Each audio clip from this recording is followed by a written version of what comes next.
it's the day that I would pray for you. I'd go and misbehave just so you'd notice too. Sneaking looks up and down from across the room. Damn, what a hell of a view.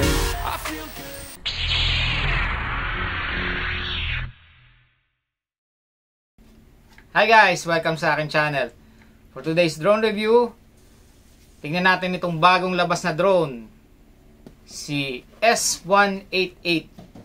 Pero kayong maguluhan dun sa drone na nireview ko dati na si Toy Sky S188. Magkaiba yon. Ito yung kauna-unahang drone na hindi gumamit ng 4 arms na foldable. Bali, 2 arms lang siya. New S188 GPS drone. HD dual camera, brushless motors, optical flow positioning, 25 minutes flight time, RC and FEV distance 2,000 meters. Okay, bago nga pala natin ito paliparin, may nagpadala sa akin ng charger. And eto siya. One Hora, founded in 2017, is a consumer electronics and smart manufacturing brand, having the wish of let electronic life intelligence go global and enter every home. Their mission is to provide their customers with high-quality products and service at an affordable price globally.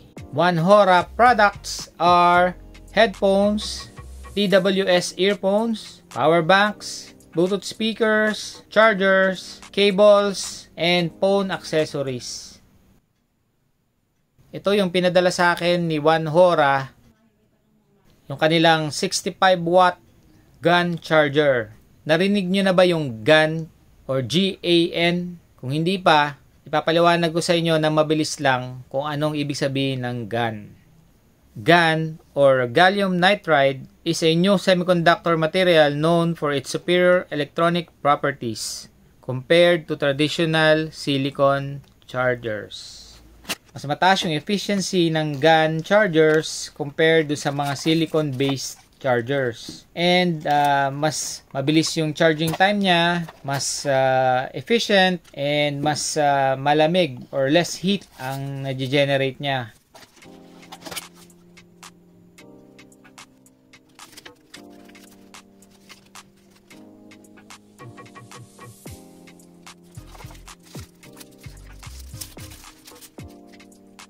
Okay, so ito yung One Hora 65 watt GAN charger.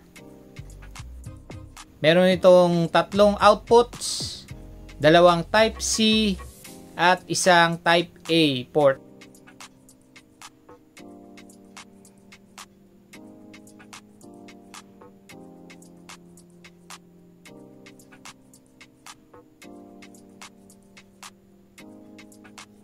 Okay, foldable plug na siya for easy storage.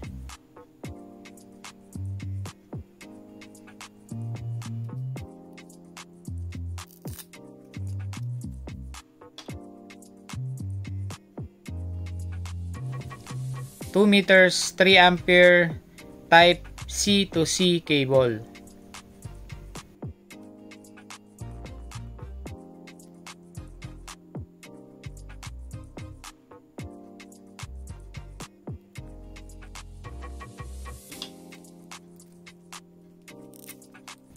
And meron din siyang free strap para hindi nagsabog yung wires natin.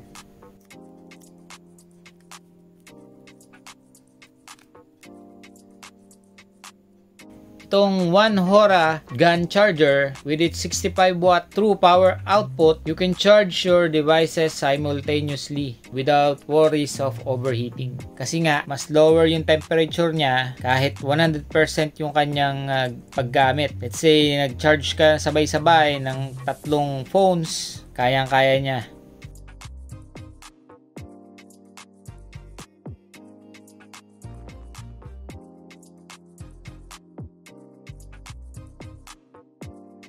At ito na rin yung nakita kong pinakamurang 65 watt GAN charger compared sa iba. Kaya napakasulit nito. Yung kanyang price to performance versus other brands with the same specs.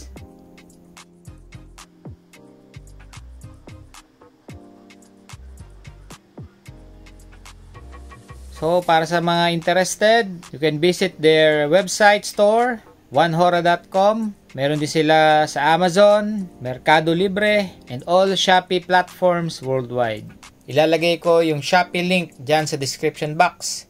Feel free to check One Hora's Shopee PH store. Thank you, One Hora. Turo ko muna sa inyo kung paano to paliparin. Unfold muna natin yung arms.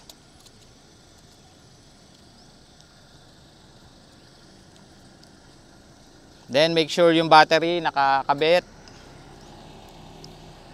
Power on muna natin yung drone. Ayan, tutunog siya. Then power on yung controller.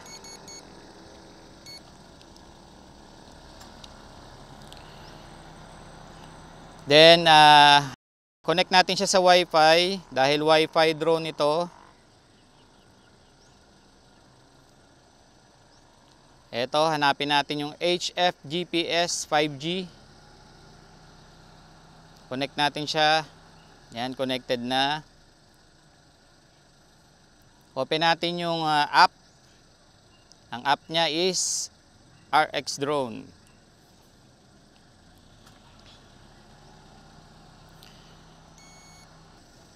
Start fly. Yan, yung kanyang camera. Meron na tayong video feed. Okay, kamusta guys ang video? Ayan, ang camera niya is 1080p. Ayan ang quality.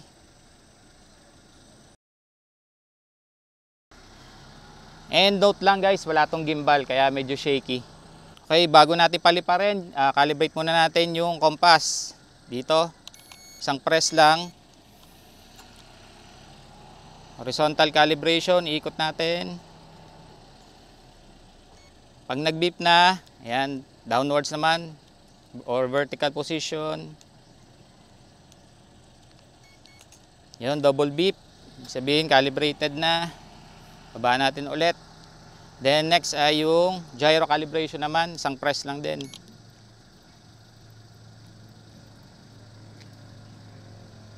Okay, ready na tayo magpalipad. Meron na tayong nakuhang 19 satellites. Para ma-arm yung motors, pwede dito sa unlock button or pwede rin dito sa joystick. Both sticks out. Okay, para lumipad, itataas lang natin itong joystick.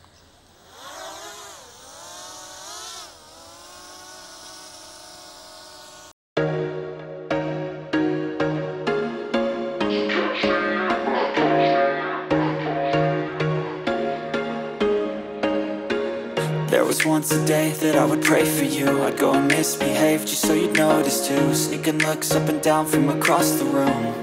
And damn, what a hell of a view. I feel good, you look great, I like you, I can't wait. A first time, a first date. You're so fine, I'm so late. You sip wine, I drink straight. Don't waste time to my place. I feel my heart erase. So catch me if I fall.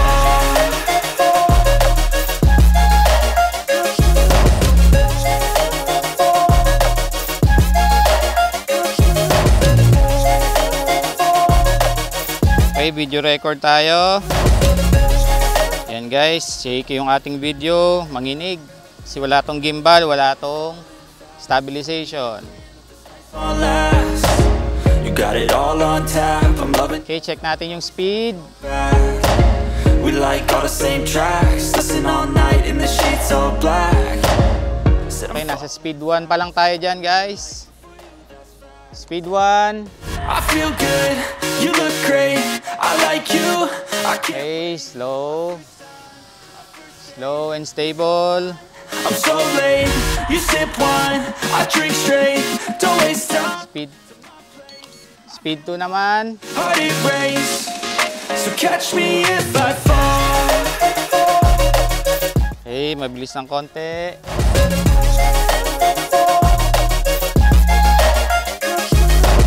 Speed 3.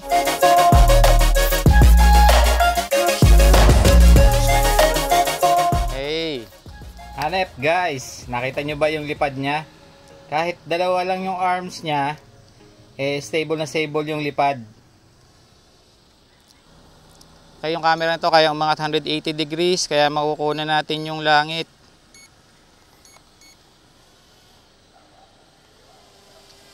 Ito guys, papakita ko sa inyo.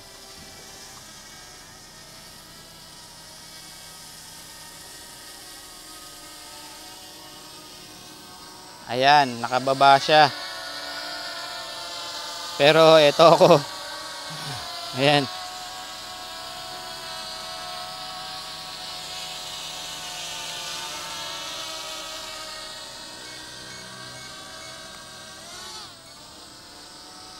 So, check natin yung max height.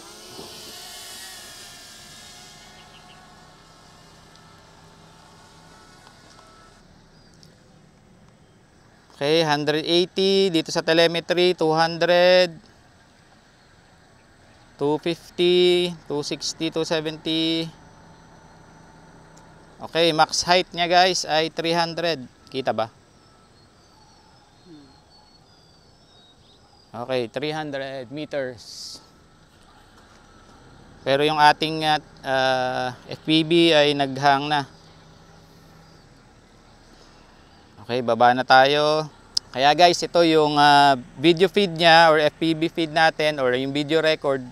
Kailangan ay medyo malapit lang yung distance kasi nagka-cut na siya. And since wala siyang SD card dun sa drone, wala tayong makukuha ang footage. Ganyan talaga itong mga mumurahing drones na walang SD card slot. Okay, pababalikin lang natin yung connection natin. A few moments later. Okay, ayan, nag-connect na. Tingnan natin yung max distance. Taas lang muna tayo.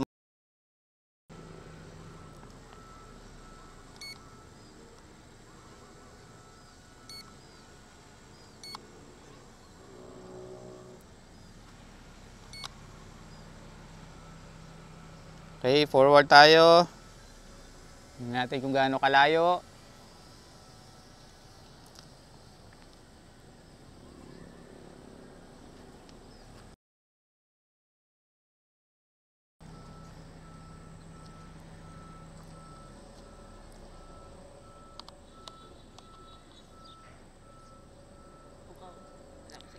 Okay, yung antena natin, ito iayos natin na nakaharap sa drone para mas malayo ang ating abutin. Okay, distance is 400. Meron pa tayong FPV. So, hindi na ako nakapag-record. Okay, hanggang 400 lang.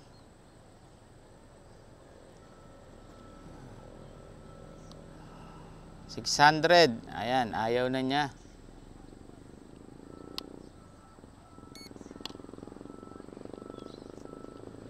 And hindi rin tayo makapag-video record. Ayan. So, subukan natin yung return to home. Forward ko pa.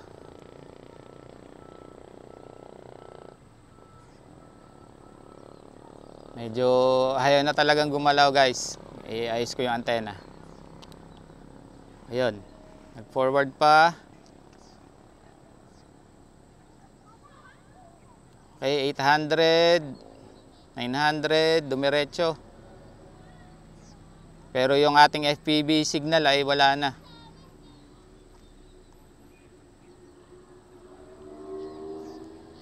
Okay, nakokontrol ko pa siya, tinaas ko siya.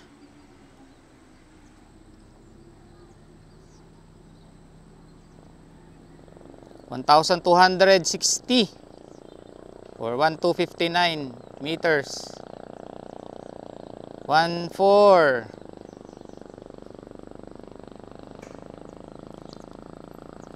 Okay, ayaw na. Pabalikin natin.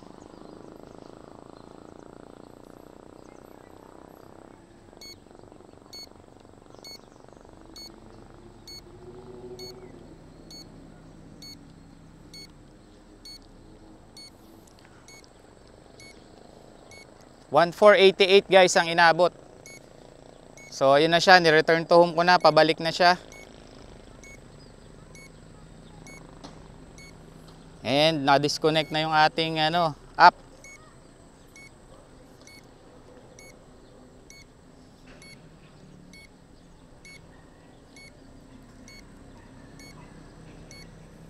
Akala ko nawala saglit oh. Tumabing doon sa puno. Nung forward siya. Ayun, buti bumalik. Akala ko hindi na babalik. Okay guys, ayan na siya. Yung height niya hindi masyadong umakyat. Okay, tingnan natin kung saan siya maglaland. Yung battery natin, 2 bars na lang.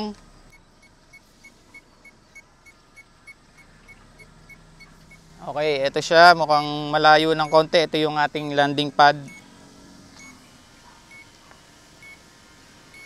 So, pwede naman natin itong i-adjust. Pag bababa siya, gamitin lang natin yung right stick.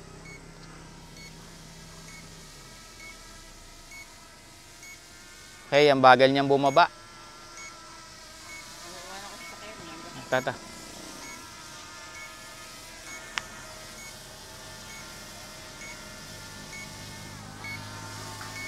Nag-pause lang saglit and ayan guys, di ko ginalaw. Okay, ito. Halos 1 metro ang layo niya sa ating landing pad. Not bad.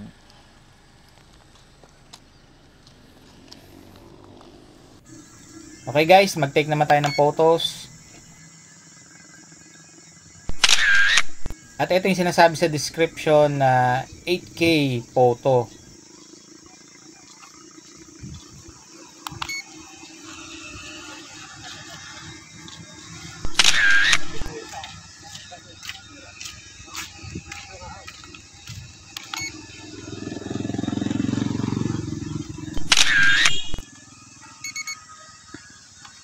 Okay, low power warning.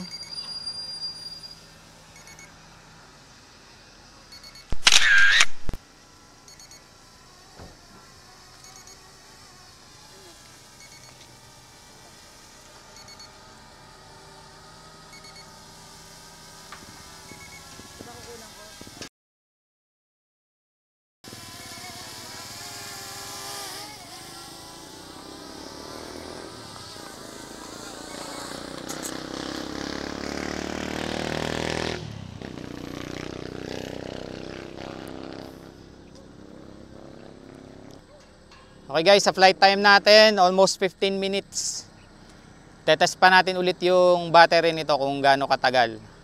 Ngayon kasi yung battery niya hindi natin masyadong na full charge or ilang araw ng full charge siguro na drain. Try naman natin yung GPS Follow Me.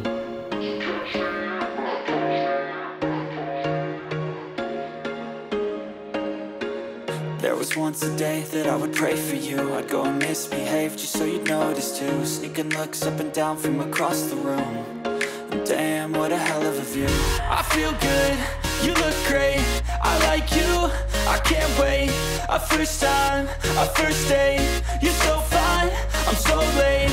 You sip wine, I drink straight. Don't waste time to my place. I feel my heart erase. So catch me if I fall.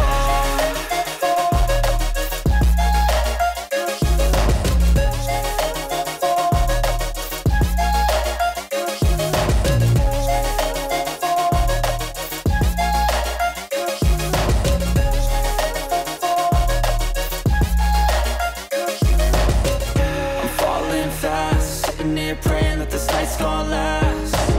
You got it all on tap. I'm loving your vibe, always have your back. We like all the same tracks. Listen all night in the sheets all black. Subukan naman natin yung surround flight. That's facts. I feel good, you look great. I like you, I can't wait. A first time, a first date. You're so fine, I'm so late. You sip wine, I drink straight. Don't waste time to my place. I feel my heart erase. So catch me if I fall.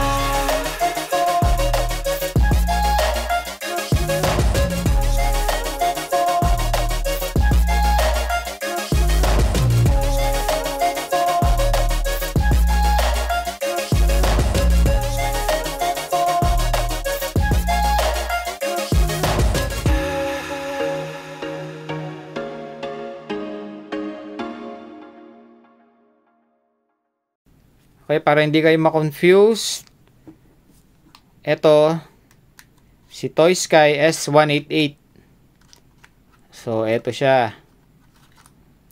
Yan ang itsura niya. Okay, ganito ang unfolded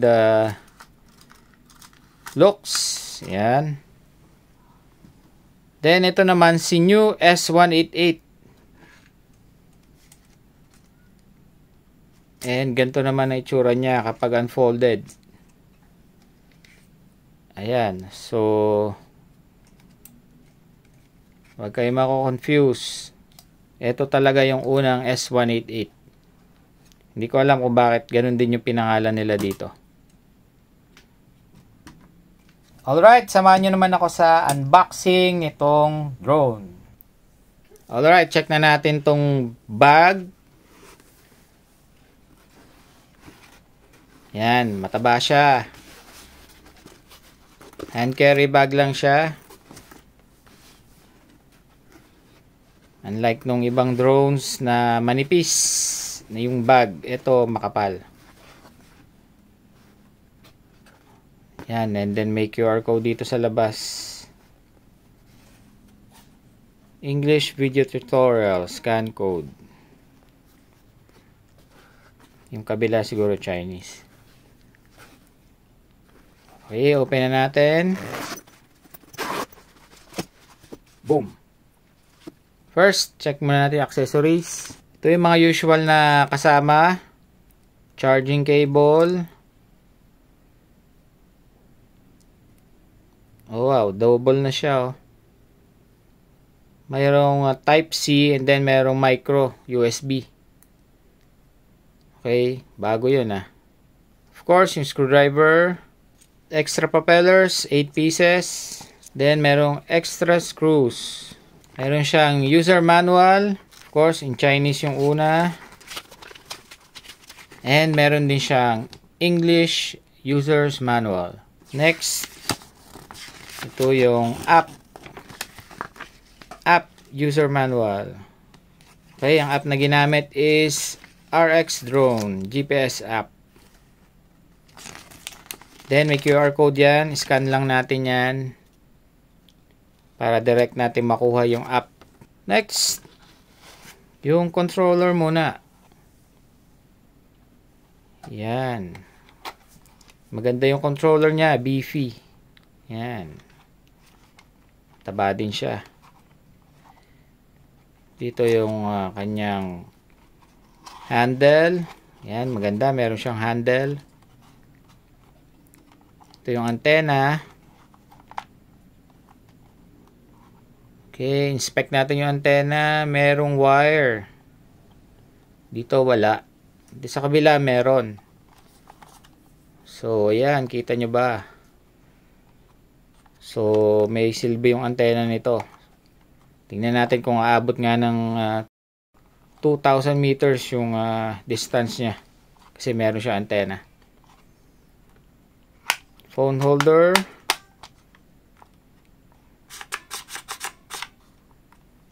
Okay, meron siyang display. Power on natin. Yan, maganda yung display niya guys. Maliwanag. Kaya kahit sa umaga or kahit maaraw, makikita natin yung display. Yan, makita nyo yung indicator niya. Ito, battery, GPS, headless mode ba to?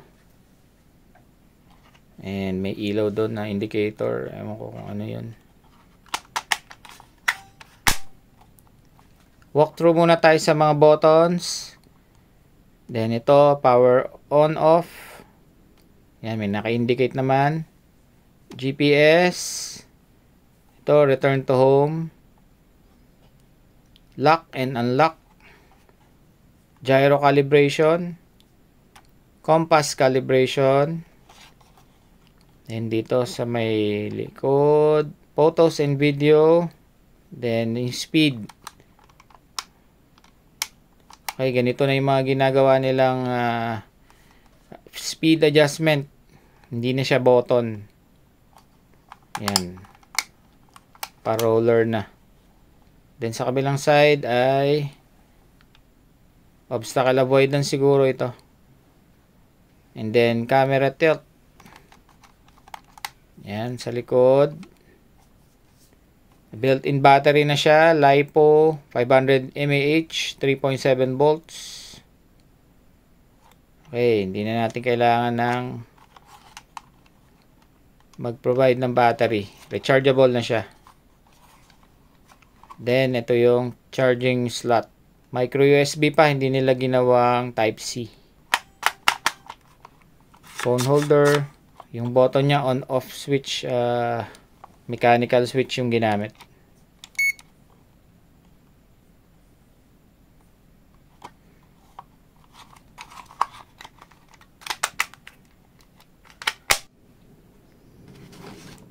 Next, ito na yung drone. Ooh. Okay, very unique. Tanggalin na natin itong plastic.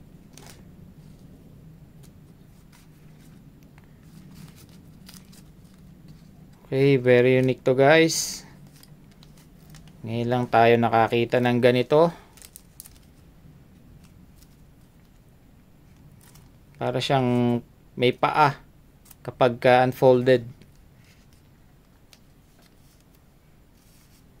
This reminds me of Star Wars ba?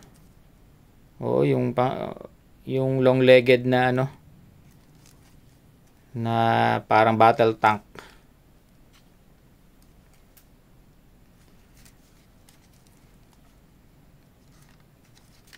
Spec muna natin yung nakasulat. S188. Power button.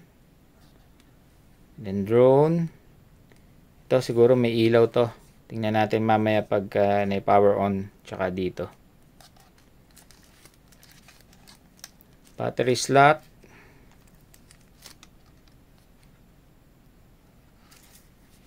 And yung camera niya.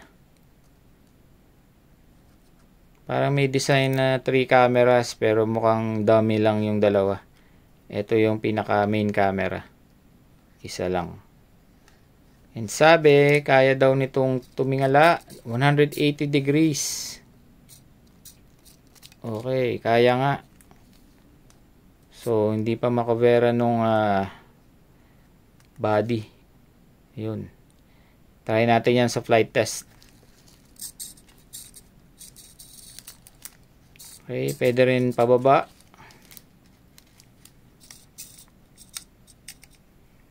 Okay, huwag nyo gagayahin yun guys ha. Huwag nyo yan, pipihitin ng manual ito.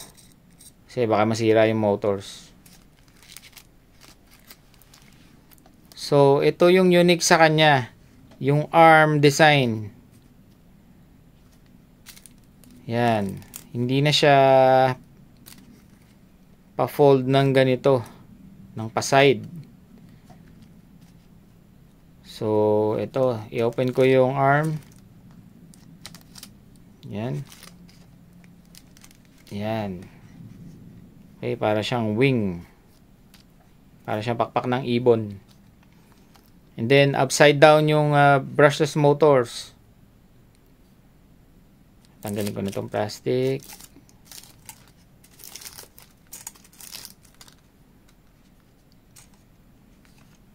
Okay, yan. Upside down yung brushless motors niya. Then, of course, inverted din yung propellers.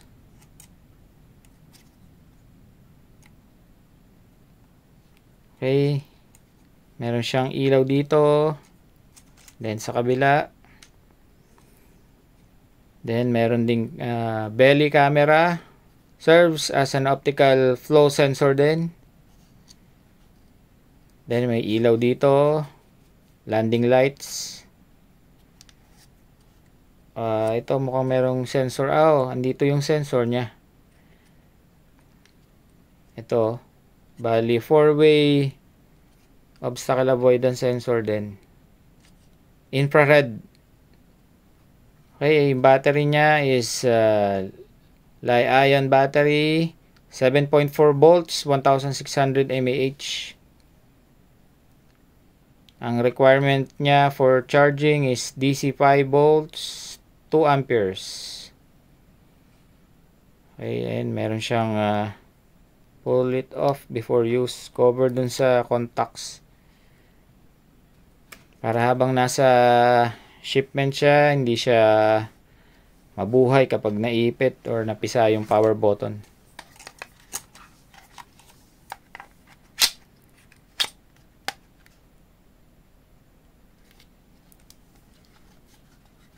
Okay, power on, long press. Okay. Nag-music and then umilaw na. Okay, blue pala yung ano niya, landing lights. Nakailaw na rin. Ito walang ilaw, dito lang yung headlight. Okay, turn on natin yung remote. Ayan, auto pair na sila. Ayan, once na i-on yung power ng remote, nag-pair na sila.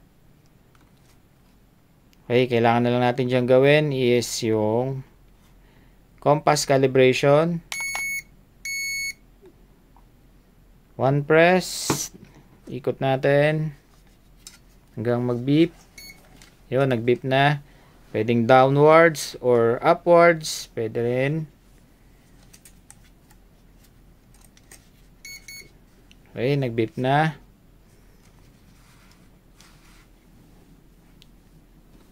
Then, after nun, click natin yung gyro calibration. Ayan, huwag nyo kakalimutan yan para pagka leveled yung surface at na-calibrate natin yung gyro nya para pantay yung lipad. Yung vertical ascend nya. Click natin, iilaw ng mabilis. Then dapat tumigil siya pag gyro calibrated na. Okay. So kapag naka GPS tayo, mag-aantay na lang tayo ng satellite signal. Kapag nakakuha ng satellite signal, good to go. Pwede nang paliparin. Kapag indoors naman, long press lang natin yung GPS. Ayan, hindi lang makita sa screen. Naka mode 2 na. Pwede natin itong paliparin indoors.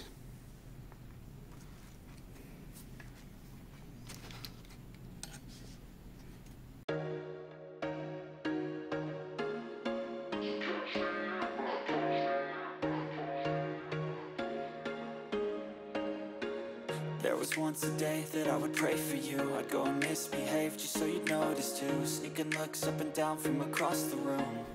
Salamat sa panonood, and para sa mga interesado sa drone na to, ilalagay ko dyan sa description box yung pinagbilhan ko nito, kung kaninong seller.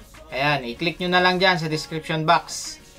Sana nagustuhan nyo tong review ko nitong new S188 drone. Salamat sa panonood. This is Tech DIY. Again, don't forget to like, subscribe, and hit the bell icon sa all para ma-notify ka susunod kong drone reviews. Hanggang sa muli. Bye-bye!